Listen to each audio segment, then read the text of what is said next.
সকলকে সুপ্রভাত জানিয়েই শুরু করছি আরও একটা নতুন ভিডিও। তো আশা করি সকলে খুব ভালো আছো, আর আমরাও বেশ ভালোই আছি। এখন কিন্তু অনেক সকাল, মানে ভোর সবেমাত্র 5টা বাজে। তো উঠেছি, এক কাপ চা নিয়ে গিয়ে এবার বিছানাতেই বসবো কিছুক্ষণ। এই ঠান্ডার মধ্যে কম্বলটাকে এত বেশি আরামের মনে হয়। তো আরও 8 ঘন্টা কাটুক, তারপর না হয় আস্তে আস্তে বিছানা থেকে উঠবো।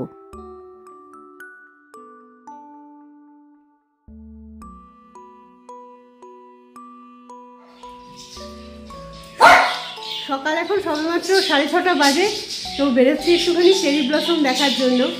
তো এই নংরিম হিলসের আমাদের পাড়ার মধ্যেই আর কি কী কী ফুটেছে গাছে, কোন কোন গাছে, সেটাই যাই দেখে আছি। অলরেডি অনেকটাই মানে শেষ হয়ে গেছে, এবছর সেভাবে একটা ফোটেই নি আর কি। ওয়েদারটা ঠান্ডাটা আসতে দেরি করেছে বলেই এরকম অবস্থা। তো যাই হোক, তাও দেখে আসি। মানুষ কথা বলবে কি, যেমন পাখিরা কিচিরমিচির করছে তেমন সোনু চেঁচাচ্ছে, বেরিয়ে পড়তে পারলে বাঁচি মনে হচ্ছে।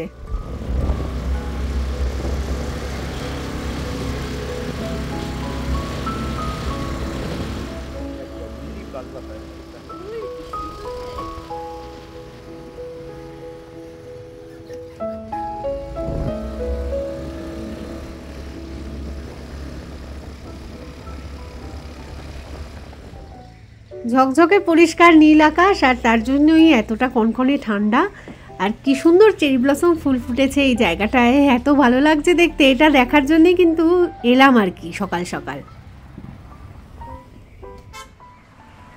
এটা তো নংরিম হিলস, মানে বলতে গেলে আমাদের কিন্তু পাশের গলি। তা সত্ত্বেও এই স্কুটার নিয়ে এলাম, কারণ যাতে তাড়াতাড়ি একটুখানি কমপ্লিট করতে পারি। কারণ সকাল সকাল তো আর কাজের শেষ থাকে না, মানে সোনুবাবুদের খেতে দেওয়া, নিজেদের জল খাবার বানানো, প্রচুর কাজ আর কি। বাড়ি ফিরে গিয়ে সেগুলো তো করতে হবে, তাই না? এই জায়গাটা শুধু একবার দেখো, কি সুন্দর লাগছে। মানে এই বাড়িটার পেছন দিকের গাছটা পুরো মনে হচ্ছে গোলাপি একটা ঝড় উঠেছে রীতিমতো সেখানে।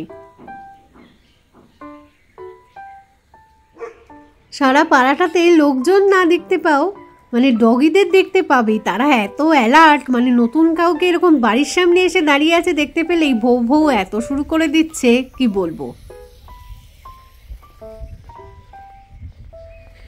সত্যি এই গলিটাতে অনেক দিন বাদে এলাম। বাঙ্কুরানু যখন ছোট স্কুলে পড়তো এদিকে, তখন তো মানে প্রতিদিনই আসা হতো এই রাস্তা ধরেই, কিন্তু আজকে এলাম অনেক দিন পরে।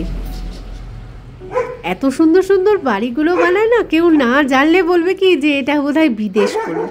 আর এই চেরি ব্লসম ফুলটাও মনে হচ্ছে গাছটাকে তুলে নিয়ে আমাদের ঘরের পাশে বসিয়ে দিই, অপূর্ব সুন্দর।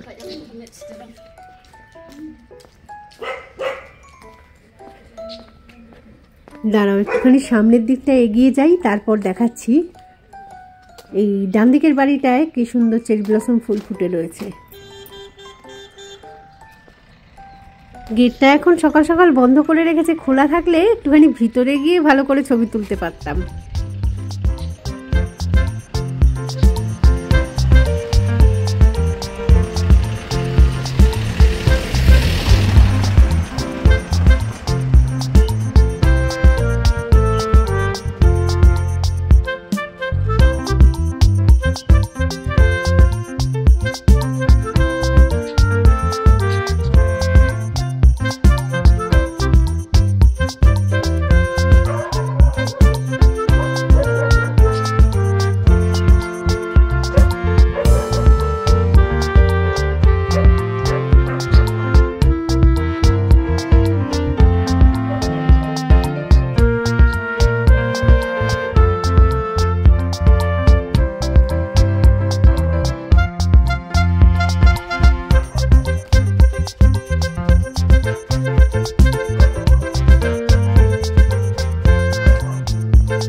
সকাল সকাল স্কুটার চড়াও হলো, টুকটাক হাঁটাও হলো একটু।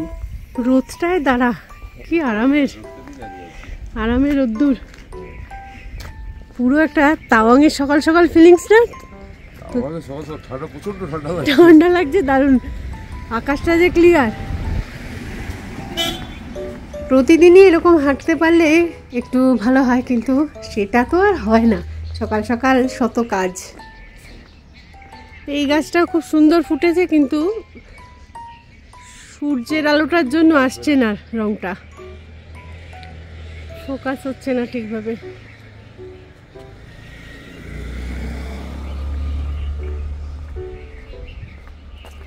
এদিকটায় ঢুকি, দাঁড়া।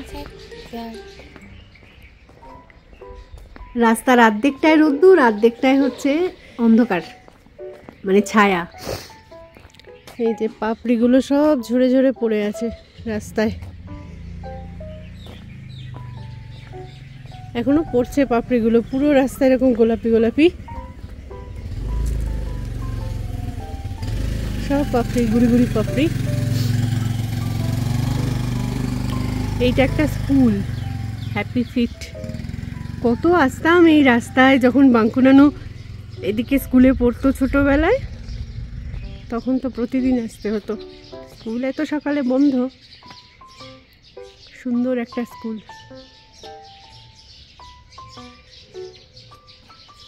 ছোট্ট বাচ্চাদের স্কুল আর কি, কিন্ডারগার্টেন।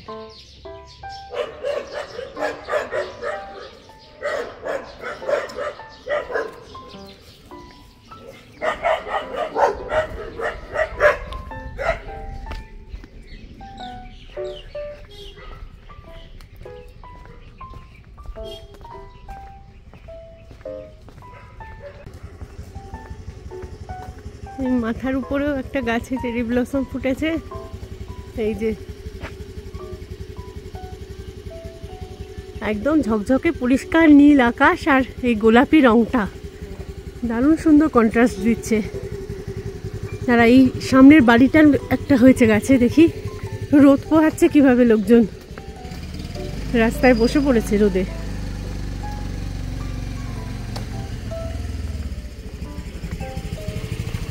আমার সাথে সাথে তোমাদেরও আজকে ভোরের শিলং দর্শন হয়ে গেল। এই বাড়িটা খুব সুন্দর ছিল, ভেঙে ঠেঙে দিয়েছে কিছু, না দেখা যাচ্ছে না এই গাছটা, যে এখান থেকে দেখাই। এই যে চেরি ব্লসম, ওয়াও।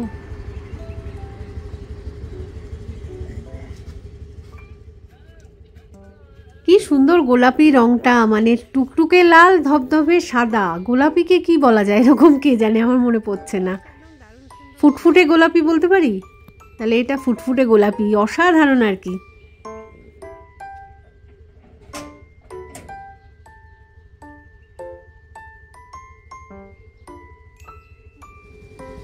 আমার পেছনে দেখা যাচ্ছে ফুলগুলো একদম পুরো গোলাপি হয়ে রয়েছে। ক্যামেরায় কতটা আসছে জানি না, তবে ভালো লাগছে দেখতে খুব। বেশিক্ষণ দাঁড়ানো যাবে না, আশেপাশের বাড়ির কুকুরগুলো একদম এত ডাকাডাকি করছে। সব বাড়িতেই দারুণ সুন্দর ফুল, বাড়িগুলো যেমন সুন্দর, ফুলও তেমন সুন্দর। আর তার সাথে এই চেরি ব্লসমটা তো এখন এই মুহূর্তে প্লাস পয়েন্ট একদম।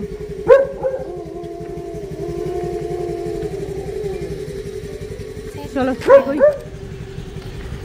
কি সুন্দর বাড়ি, আর এই লাল ফুলগুলো কি সুন্দর পুরো ফুটে আছে বাড়ি জুড়ে, দারুণ দেখতে লাগছে। এই চল ভাই, কুকুরের কামড় খাবো এবার সকাল সকাল।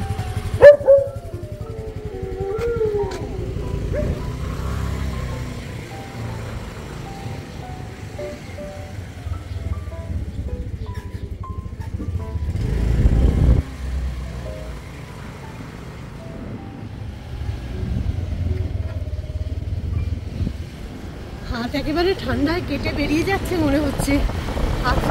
আমার তো পায়ে মোজা আছে, অসুবিধা নেই, এ আবার পায়েও মোজা পড়েনি।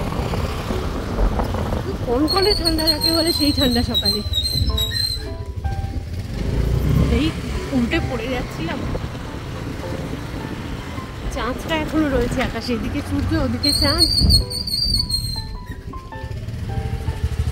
এই যে আমরা এসে গেছি বুঝতে পেরে, সৌরভও তো চিৎকার শুরু করেছে ওদিকে। আর এদিকে দেখো, এই ঘরটায় 8 থেকে 10খানা কাকাতুয়া রয়েছে।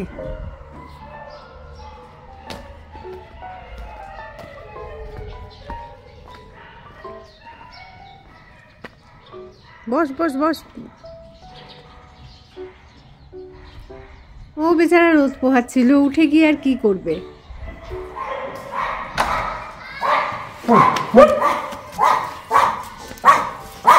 চুপ চুপ চুপ চুপ চুপ, লাফালাফির দরকার নেই, লাফালাফির দরকার নেই।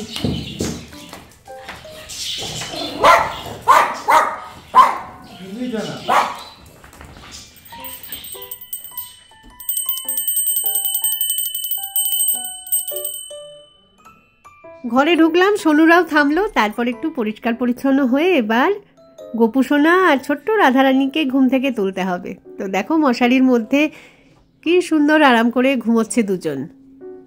এখনো অবধি নাইট ড্রেস ওদের কিনতে পারিনি বা ব্ল্যাঙ্কেটও কেনা হয়নি, তো সুতির চাদরই গায়ে দিয়ে ঘুমোচ্ছিল।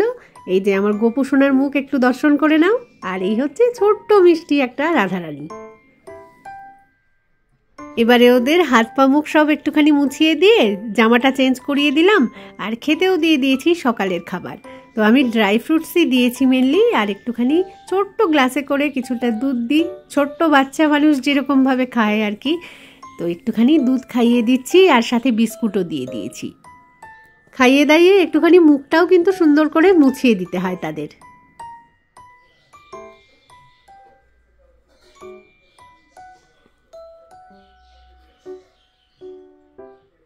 ড্রাই ফ্রুটসের মধ্যে একটু খেজুর, কাজু, কিশমিশ, তারপরে চেরি, এই ধরনের জিনিসগুলোই কিনে রেখেছি, তো সেগুলোই দিই আর কি সকালে বিকেলে। ওদের বাসনকোসনও ওদের মতোই ছোট্ট ছোট্ট, ভীষণ কিউট আর কি। তো একবারে বেশি তো খেতে পারে না, অল্প অল্প করে খাইয়ে দেওয়া। আচ্ছা, এবারে না হয় একটু পুরনো একটা ক্লিপিংস দেখাই। মানে শুক্রবার দিন তো ছিল গুরু নানক জয়ন্তী, সাথে আবার আমাদের রাস পূর্ণিমা। তো সেই দিনটায় সন্ধেবেলায় গেছিলাম একটুখানি ঘুরতে। সন্ধেবেলায় পৌঁছে গেলাম গুরুদুয়ারায়। তো এত সুন্দর আলো ঝলমলে রূপটা একটুখানি ক্যামেরাবন্দি করব বলেই রাস্তায় এপারটায় চলে এসেছি। তো প্রচুর গাড়ি ঘোড়া যাচ্ছে আর কি সামনে দিয়ে, রাস্তাটা পেরোই তারপর ভিতরে ঢুকবো। লোকজনের ভিড় তো আজকে থাকবে অবশ্যই, আর এইভাবে কিন্তু ঢুকে যেতে পারবো না, আগে মাথায় একটা কাপড় দেওয়ার নিয়ম রয়েছে। ছেলেদের জন্য এই অরেঞ্জ রঙের কাপড়টা, আর মেয়েদের জন্য তো ওড়না। আমি তো আবার সোয়েটারের উপরে একটা ওড়নার মতো করে চাদর জড়িয়ে এসেছি, তো ওড়না কোথায় পাবো এখন? তো দেখলাম এখান থেকেই ওড়না দিয়ে দেওয়া হচ্ছে, সেটাই মাথায় জড়িয়ে নিয়ে ভিতর দিকে এবার এগিয়ে চললাম।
মাথায় যে কাপড় বা ওড়না এগুলো জড়ানো হয়েছিল না, সেগুলো তো বেরোনোর আগেই ওদেরকে ফেরত দিয়ে আসতে হলো।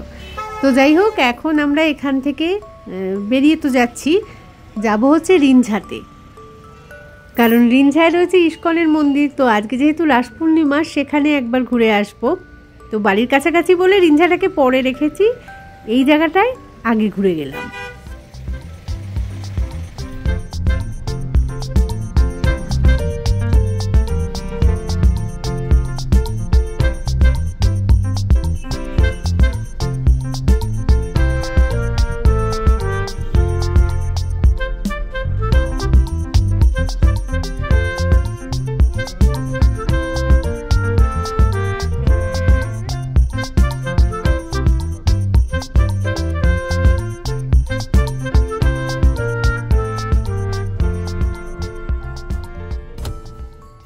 পৌঁছে গেছি রিঞ্ঝার ইস্কন মন্দিরে। তো এই জায়গাও কিন্তু আজকে বেশ আলো ঝলমলে, আর ভিতরে লোকজনের ভিড় রয়েছে। তো আমরাও যাব ভিতরে, আর ভজন সংকীর্তন একটু বাদেই শুরু হবে। রাত হয়ে যাচ্ছে বলে না খুব বেশিক্ষণ সময় হয়তো থাকতে পারবো না, তবুও 10-15 মিনিট অন্তত দাঁড়িয়ে গিয়ে ভগবানের সামনে একটা ঘিয়ের প্রদীপ জ্বালিয়ে দিয়ে যাব।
সন্ধ্যের আরতিও শেষ হলো, আর আমরা তো এবার রওনা দেবো বাড়ির দিকে। তো সবসময় না ভিড়ের মধ্যে ভিডিও করতে একটুখানি সংকোচই লাগে, তাহলেও যতটুকুনি যা ক্লিপিংস তুলতে পেরেছি তোমাদের সকলের সাথে শেয়ার করে নিলাম। যদি কিছু এই ভিডিওর ভালো লেগে থাকে অবশ্যই লাইক, কমেন্ট এবং শেয়ার করে দিও। চলো তাহলে এই ভিডিওটাকে এখানেই রাখছি, খুব তাড়াতাড়ি ফিরে আসবো আবার একটা নতুন ভিডিও নিয়ে। তো ততক্ষণের জন্য টাটা, আর সঙ্গে থাকার জন্য সকলকে জানাই অসংখ্য ধন্যবাদ।